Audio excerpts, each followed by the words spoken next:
Welcome to Founding Fuel Conversations. For decades, the H1B visa has been called America's genius visa. It's been the ticket for thousands of engineers, designers, and product managers, especially from India, to chase the Silicon Valley dream. But last week, that dream was shaken. The US announced sweeping changes, 100,000 US entry toll for every H1B visa. For many, especially mid-career professionals and startups, this feels like a bridge to America suddenly lifting. Today, we're going to unpack what this moment really means, not just for US companies and global talent, but for India itself. Could this be the turning point where India moves from exporting workers to exporting work? To help us navigate this, I'm joined by Professor Prithwiraj Choudhury, or Raj, from his new perch at the London School of Economics. Some of you have met him when he was still with the Harvard Business School. His pioneering research has shaped how the world understands work from anywhere models and global talent flows. So welcome, Raj. Thank you, Indra, for having me. Raj, I'll jump in straight away. Thank you for joining us at such a pivotal moment, because let's start with the big picture. What signal does this policy send to the world about America's relationship with global talent? I think it's a very scary one and a very sad one. So America, for decades, has benefited from the best and the brightest from around the world arriving on its shores. And this is a rude awakening that it's not the same country anymore. So this, of course, is a signal that foreign talent is not that welcome anymore in America. Okay, I just have a quick follow-up to that, because I think what's being debated is whether we should see this as a one-time disruption or the beginning of a longer-term decoupling of US innovation from global talent. How do you view it? So no, I think this is a structural change. For decades, I've studied immigration policies around the world. And if you compare America to even the Canadian system, America's immigration policy has been based on family reunification, not employment-based migration. So the very fact that they had a quota of how many H1B workers were admitted every year through a lottery made no economic sense. Why 65,000? Why not 60? Why not 70? They should be market determined. In contrast, Canada never had that quota. And so I think America has gone now one further step backwards, or maybe even several steps backwards, by not only saying that we have a quota, but it's very expensive to even appear for the lottery. Got it. Structural should have been market-based, and you've studied models around the world. So that's fascinating. Uh, Raj, for decades, a middle-class engineer's dream was very simple. One lottery ticket to Silicon Valley, one shot at a brand new life.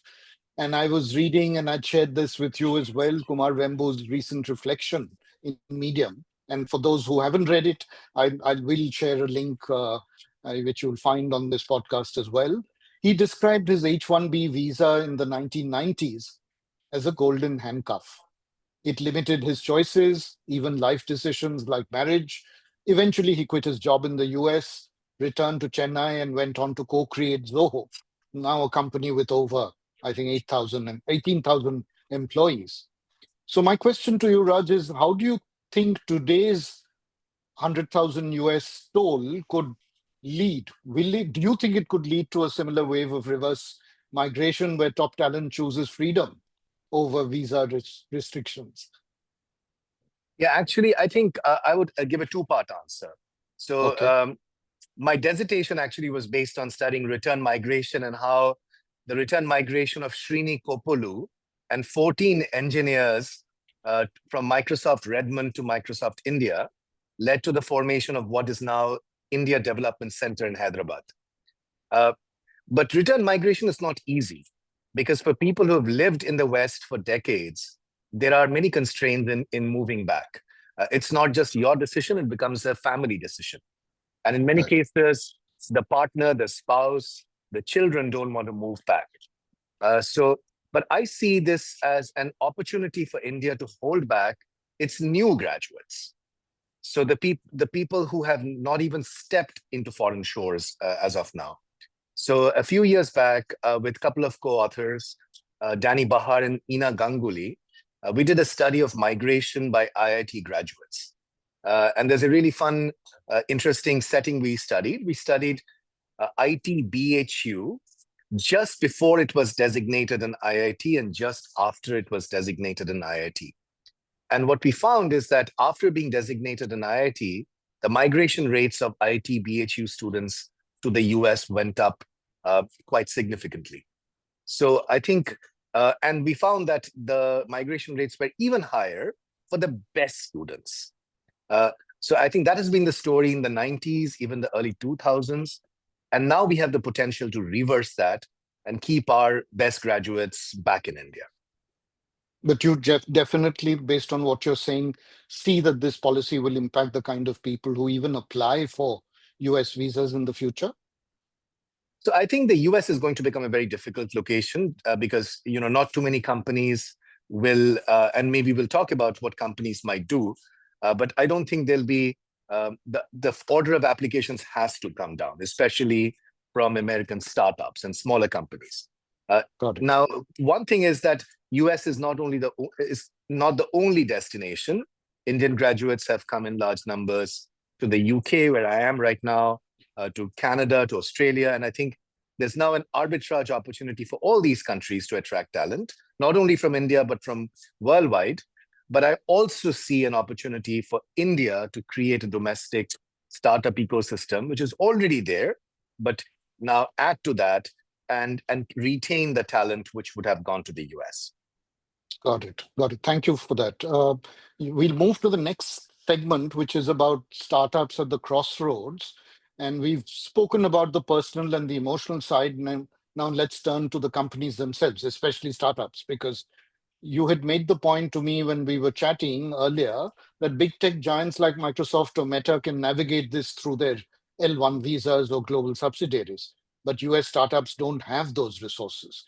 So in your research, you've documented some fairly chronic shortages in AI and machine learning roles, vacancy rates, which you spoke about in excess of 50% in cities like Boston and LA. How does this new policy impact those startups, and what options do they realistically have now? Yeah, it not only impacts startups, it impacts all American tech companies. So what we had found is we had done this analysis across the top 5 US metros, and we had analyzed the job listings in these AI, ML positions and data engineering positions. And we tracked how many of these positions got filled over weeks and months. And we found that the fill rate was about 50%. So American companies are not being able to find top talent in these fields, AI, ML, and data engineering. Now, as you said, for a Facebook or a Google, that's not going to be too much of a problem because they already have subsidiaries in India and elsewhere in the world. And so they could fill those positions in the international subsidiaries. If they need to bring people to the US, they can also bring people through intra-company transfers or the L1 visa. But if I was a US startup founder today, this new policy is really bad news for me. Because now my ability to hire talent from India or China or Israel or anywhere in the world is severely limited. So my only option is to adopt the distributed work from anywhere model and allow these really talented workers to remain in their countries and work remotely for me. Got it. In your MobSquad case that you had co-authored, you had explored nearshoring through Canada. How does that compare to today's work from anywhere platforms like Deal or Remote? It's the same. So what MobSquad does is what has been called an employer on record model. They are an EOR. And they have a very interesting business model. So MobSquad was founded by a gentleman, Irfan Rauji, who saw this opportunity to find talented foreign workers in the US who were getting denied for a green card or getting denied for an H1B visa extension. And he negotiated a deal with the Canadian government saying, let me move these people to Canada and give them work permits within a couple of weeks. And so now they would be working for the same American client, but from a MobSquad Canadian office, paying taxes in Canada and leveraging the Canadian work permit. And MobSquad has done phenomenally well. So I expect companies like MobSquad and other EORs to have a payday now. Got it. Got it. Very interesting. But if one were to take a crystal ball and look at what might happen to Silicon Valley as we know it, as a centralized hub for innovation, the models that you're now talking about certainly can't spell good news for Silicon Valley, isn't it? That's right. So the large mature companies will survive, but the new wave of startups, which are currently at 200 people, 300 people, 500 people, and want to grow to 1,000 or 2,000 people, where will they find the talent from? Our data shows that there are not enough locals, and now there is no way you can bring new foreign workers. So the only way they can grow and scale up is by, and they cannot open subsidiaries around the world easily because they don't have the resources to do that. Then you have to open a legal entity, employ HR, and you have to do the whole jingbang. So the only option for them is to adopt the remote and distributed work model and let people work from anywhere. So how does this kind of fit in with the steps that policymakers in Washington seem to be embracing? Are you able to see a method in the madness? I don't see, of course, this is the reason they shouldn't have done this in the first place, because now these workers are going to remain in India, remain in Kenya, remain in Bangladesh, remain in wherever. And I guess it's a political move, not an economic move. And so, migrants are an easy population to sort of paint as villains. But if the workers are far away in some foreign land, then my electorate cannot see them. Got it. Got it. No, I'll quickly move in the interest of time to India, because there's the growing argument that this isn't just a US crisis, that it's a $100,000, $100K tailwind for remote work. And instead of talent migrating to the US, work itself could move across borders. Do you believe that this could be India's moment to stop exporting workers and start exporting work? And what must our companies and policymakers do to seize this opportunity? Absolutely. I think so. These pressures are not new. Our tech giants like Infosys and TCS have faced these pressures for years. The H1B has been a poster child of the right-wing policymakers, in a negative way for many years. So what our tech giants have done is they have tried to open local campuses. So Infosys famously promised to open a campus in the state of Indiana when the vice president of the United States was from that state. But that center has gone nowhere, to the best of my knowledge. Because if you cannot find talent in Silicon Valley, how will you, in God's name, find talent in Indiana? So I think that they will continue to face those challenges. However, the flip side is this is a huge opportunity for Indian companies to now scale up the work from anywhere and distributed work models in India, both the GCCs and in other domains. And one final thing I'll quickly add, Indra, is I think there's an opportunity to create or transform an Indian staffing company to become an EOR at scale. And all the people who would have applied for the H1B visa over the years, retain them in India, but find them global employment. Got it. And I know that you had kind of some months ago met the chief economic advisor about how to reimagine the smaller cities and their role in this distributed work model. So I won't go there, but clearly you spoke briefly about finding an Indian equivalent of MobSquad, really, in some ways. But the point about GCCs, I just wanted to spend a minute on that. A lot of them are delivery oriented and not innovation oriented. 8% is the number I read somewhere, BCG research.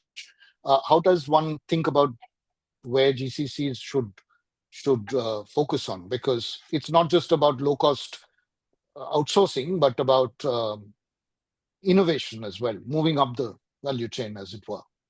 Correct. So GCCs are not affected by this H1B policy because the GCC, the kinds of workers who work in GCCs were not the ones for whom H1B visas were being applied for.